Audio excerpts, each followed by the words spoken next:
Why are there not more people talking about the ingenious ways Vikings survived the brutal northern winters? If you love uncovering ancient secrets, make sure to subscribe, like and share, so you never miss a story of survival and innovation.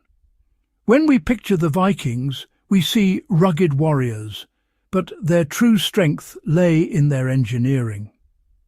Survival in the North wasn't just about endurance, it was about smart design. The Vikings were master planners, turning harsh environments into opportunities for innovation. Nowhere is this clearer than in their homes, the longhouses.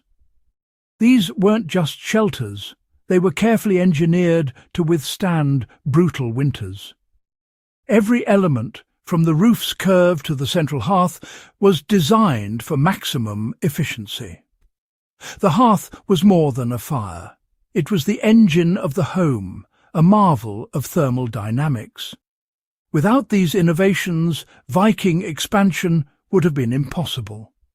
The longhouse was the unsung hero, a fortress of warmth built from earth, stone and timber. Their heating systems reveal Vikings as pioneers of sustainable living, not just raiders.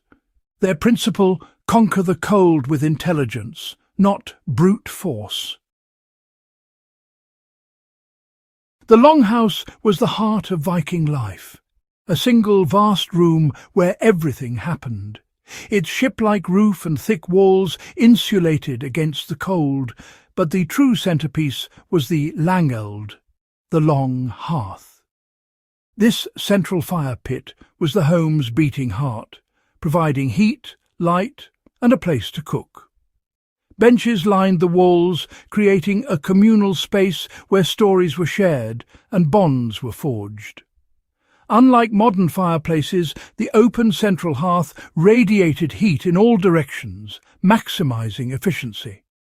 Every bit of energy from the fire was used, a necessity when fuel was precious.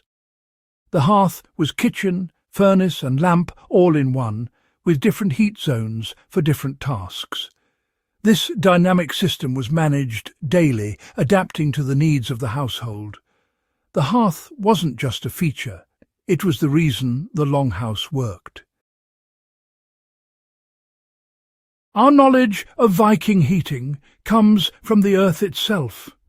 Archaeologists uncover long, stone-lined hearths at settlement sites, always running down the centre of the longhouse.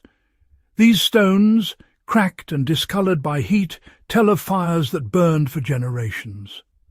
Layers of ash, charcoal and animal bones reveal daily life. Meals cooked, fuel burned, and traditions maintained. The hearths were built with care flat stones for the base, robust sides to contain embers. Repairs and modifications show these were evolving valued systems. The size and shape of the hearth hint at the household scale and resource management. Even the type of charcoal found tells us what wood was used. These ancient hearths are silent witnesses to Viking ingenuity. The hearth stones weren't just for containment, they were thermal batteries. By day, they absorbed heat from the fire. By night, they released it slowly, keeping the longhouse warm until morning. This passive heating meant the Vikings didn't need to burn wood all night, saving precious fuel. The choice of stone was crucial. Dense, non-porous rocks like granite or soapstone held heat best. Porous stones could crack or explode, so Vikings selected materials with care. This system, based on thermal mass, is still used in modern eco-friendly design. The hearth was a finely tuned device for storing and distributing energy. It was fuel efficiency, perfected 1,000 years ago. An open fire indoors means smoke, but the Vikings had a solution. Their longhouses breathed low wall vents and roof openings created a natural convection current. Hot air and smoke rose through the roof, while fresh air entered below, feeding the fire and clearing the air. Adjustable vents let them control the climate, blocking wind or increasing draft as needed. This gentle airflow kept the air breathable and the warmth inside. Unlike modern chimneys, which waste heat, the Viking system removed smoke with minimal heat loss.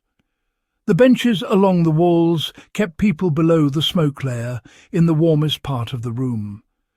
The system was dynamic, fine-tuned for weather and need. It was ventilation without cold drafts, a perfect balance of comfort and efficiency. The Vikings mastered airflow, making their homes both warm and livable. Placing the hearth at the centre was a stroke of genius. The fire radiated heat like a sun, warming every corner of the longhouse. The building itself absorbed and re-radiated this warmth, creating a stable, comfortable environment. This radiant heat was more pleasant and effective than blowing hot air. Socially, the hearth was the home's focal point. Life revolved around its warmth and light. Benches defined social space. The closer to the fire, the higher the status. The hearth structured both comfort and community. In winter's darkness, the household gathered in its glow, sharing meals, stories and work. The fire was a living presence, binding the community together. It was the emotional and social nucleus of Viking life. Fuel was precious, so the Vikings practiced strict fire discipline. They maintained a bed of embers, not a roaring blaze, for steady, efficient heat. Fires were built up for cooking or guests, then banked with ash to last overnight. Wood was cut and seasoned for a year or more. Dry wood burned cleaner and hotter. In wood-scarce regions they used peat, dung, or even whale blubber. Each fuel had its own burning properties, and the Vikings adapted accordingly. Every calorie of energy was conserved and used wisely. Their survival depended on this disciplined, resourceful approach. The Viking hearth was a marvel of environmental control, not a primitive campfire. Their homes were efficient, sustainable and comfortable, engineered for survival. Central heat, thermal mass and natural ventilation are now pillars of green design, but the Vikings mastered them long ago. Their story challenges our idea of progress. True advancement is about efficiency and harmony with nature. The longhouse was a low-tech, high-efficiency machine for living. As we face climate challenges, the Vikings' lessons are more relevant than ever. Their hearth was both a technological and social anchor, a communal sun in the darkness. Sometimes the best innovations are those rediscovered from the past.